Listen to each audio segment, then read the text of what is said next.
So it has been brought to my attention that I say guys a lot. So I've been trying to start this video for the past minute and I can't think of anything to say other than hi guys. So hi guys, welcome back to my channel. Today I thought I would do my monthly favourites, my May favourites for you, but it's going to be a little bit different. Basically, there are a few products that I have liked this month, but there's not usually the amount that I usually have to talk about. So what I thought to do instead is sort of do more of a monthly review of the products that I have been testing out and what I thought of them. First of all, if you follow me on Snapchat, it's Alice Thomas. I love Snapchat. Anyway, you may well have seen a first impressions of this product here. This is the L'Oreal Nude Magique Cushion Foundation and I use the shade 01 and I've been trying it out, I want to say, for the past week and a half, maybe 2 weeks that I've had this, and there's definitely some pros and some cons. I believe with basically a blanket statement for all cushion foundation is they're going to be light coverage because they tend to be like BB cream type things. Cushion foundations have come from the Asian beauty market and most Asian foundations tend to be a fairly light base because typically the Asian market tends to focus on skincare, fun fact. Anyway, but this has come into Western beauty lineups. I believe YSL are actually bringing out one fairly soon. It's already out in Singapore, but it's not out in the UK. But I wanted to try this one and it is good. Basically my issue is it kind of sits on the skin a little bit, despite it being a light base. I've been trying it out with the pad that comes with it, which is handy for touch-ups on the go, or if you're doing your makeup on the go. Like, this is a fantastic little product to just chuck in your bag if you're, say, staying over someone's house or whatever and you just want a quick touch-up of makeup in the morning. This will work perfectly and it'll be alright. I am going to start now using it with the brush, or with like brushes and sponges and stuff to see if the application is a little bit different.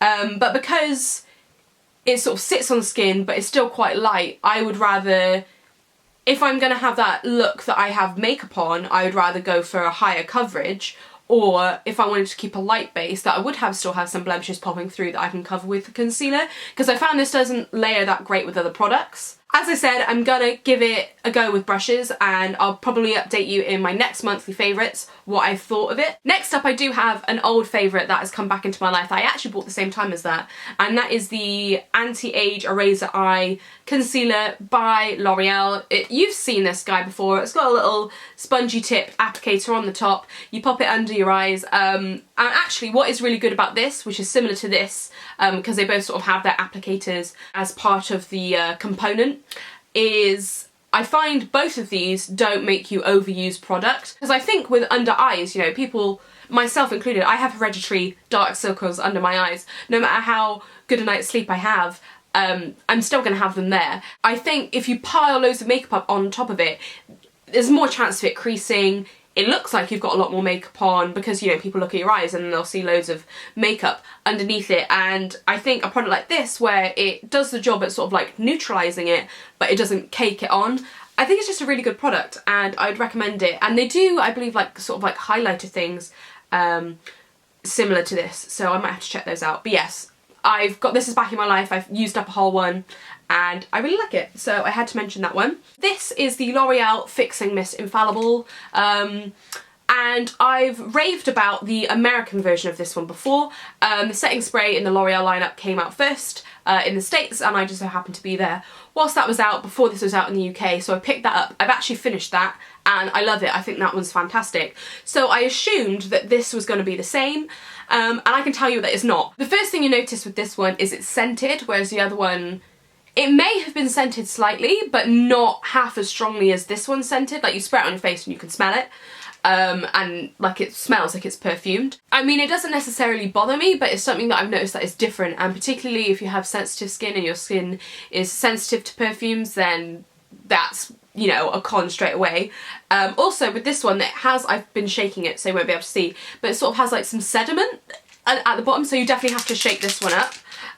Whereas I don't think you necessarily had to shake up the other one, and I just find this one just doesn't work as well. I don't know what it is that I preferred about the other one, but I just think it made your makeup look more skin-like, and it sort of definitely took down that sort of layer on your face, whereas I find this one does that but not as well.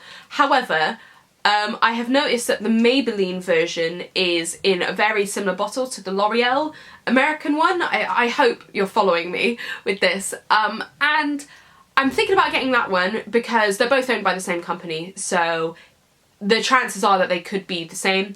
And, you know, I will use this one up and it's fine, but it's not the same. So I thought I would report back and say that it's not the same. And it's not as good. It's alright, but it's not as good as the American one, unfortunately. I thought I would also talk about what is on my lips right now. It is another of the Revlon HD lip colours. I have been banging on about this one here, which is Seduction. Let me double check that. Yes, it is, which is more of the nudie one. So I actually went and picked up the slightly pinker one. As you can see, Seduction's a lot more nude, and Devotion, which is this one here, is a lot more pink. Devotion is what I've got on my lips today. I think these are fantastic lip products. They're liquid lipsticks, but they are so comfortable. They're a fraction of the price of some other ones that you can get on the market. Like, I mean, I see like the Kylie Jenner lip kits and stuff, and I'm not even fussed. Like, I don't give a shit because these are fantastic and these are really easy to get hold of and they're so comfortable. They're not the most long lasting of things. They definitely wear off. As opposed to some other liquid lipsticks that I have. But that being said, they wear off in a way that isn't like, they don't crumble off like some liquid lipsticks do. They wear off like a normal lipstick. I'm going to swatch these two next to each other.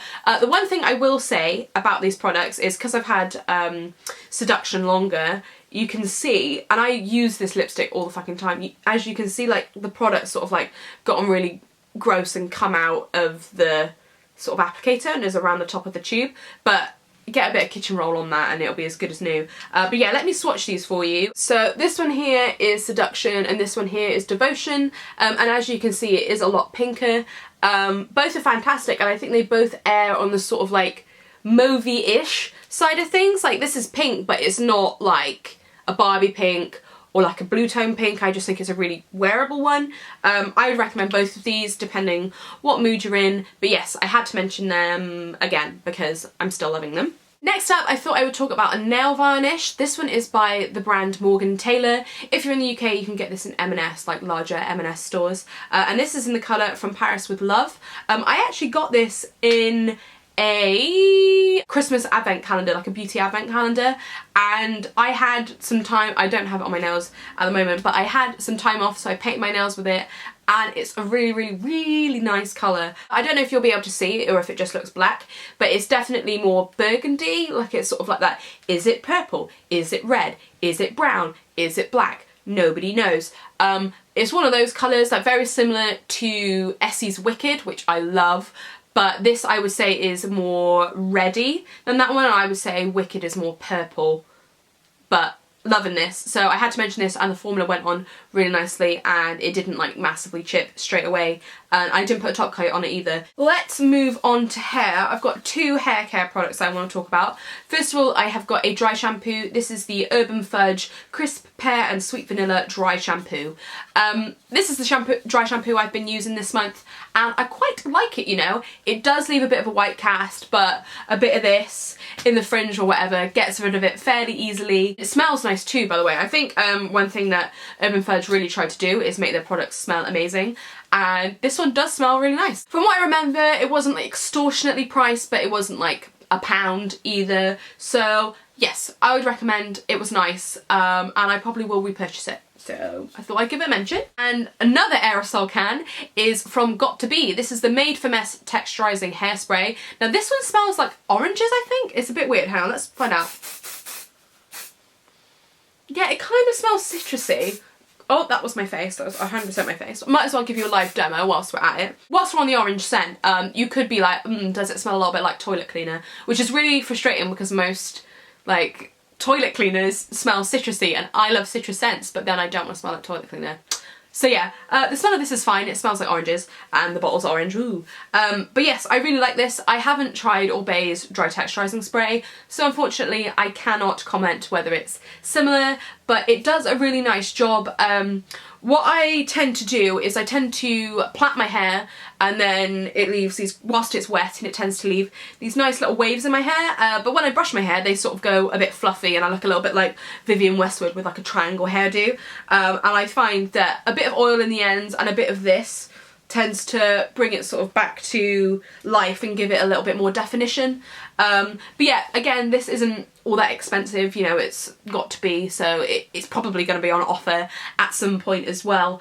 And it's not too crispy in the hair, it doesn't leave your hair feeling too matted and gross, and I would say give it a go as well. But yeah, I've still got quite a bit of this left. It's quite a big can as well. I want to say this is like £3–4, and you know, you get a good amount of product. But yes, so I had to mention that one. I've got a couple of skincare products that I wanted to talk about. Very quickly, I want to talk about the, is this the Cleansing Mud? Powermud Super Cleansing face mask by Glamglow. I just want to say that this is the mask that I've been trying out this month, and I've been really liking it.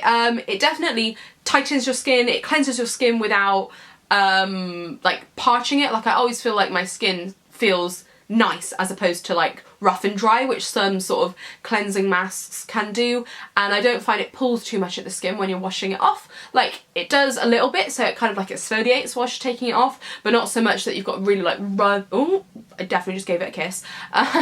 Not so much that you have to like rub it to get it off. So this one's a bit of an expensive one, that's why I've got the teeny tiny one. You can get pretty good cleansing mask at the drugstore, so it's not 100% essential, but it is a really nice mask. This is the Soap & Glory Total Drama Clean Makeup Remover Micellar Water, and as you can see, I've only got a tiny little bit of this left. This is scented, it smells like grapefruits. Again, if that bothers your skin, then pass. There are some that you can get in Boots that aren't scented, so I would say go for those. But it does a good job, it doesn't sting your eyes, and it takes your makeup off fairly easily, but it's not as good as Bioderma. But yeah, so it's okay. If I was pushed, I would, like, if there was nothing else, I would repurchase this, but it wouldn't be the top of my repurchase list. And finally, I have a shower gel to talk about. This I have had in my collection for quite a while, and it's been sitting there because it's quite an expensive one and I wanted it to be sort of special. I've got a friend staying over soon, so I was like, oh okay, like she can use it and I can use it and it'd be great. And it's from Molton Brown. This is the Pink Pepperpod body wash. And I've got to tell you, it's a bit shit. It smells amazing, don't get me wrong, smells great, but for the money, I want to say this is like £18. Like, I got this in like a beauty box type thing a while ago, and I've had it sitting around because I'm like, oh, I don't want to use my expensive shower gel. Now I'm just like, fuck it, I'll use it up because it smells amazing. The smell Pink Pepperpod smells great, but it's not, it doesn't foam up that much. It doesn't, I feel like it doesn't really like nourish my skin. I just think it's just, I don't know why it's got such a high price tag, other than, I don't know, just a name of a brand, because it doesn't do anything spectacular that would warrant the price. I want to say it's either something like £12 or £18, and for a fucking body wash, that's a lot of money. And it was one of those things, like I was going to try it out and be like, oh, like this would be a really nice present to give somebody, like if you want them to just treat themselves, rah, rah. No, get them something else, like go to Lush or something. This, it's not bad, but the amount that it costs, it is just not worth it, in my opinion.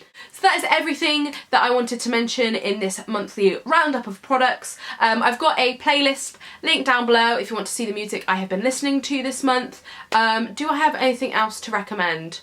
I've been really liking coffee, which sounds really strange, but I usually drink tea at home and go out for coffee, but I've been drinking coffee at home recently and it's been glorious, so my addiction to caffeine has greatly increased.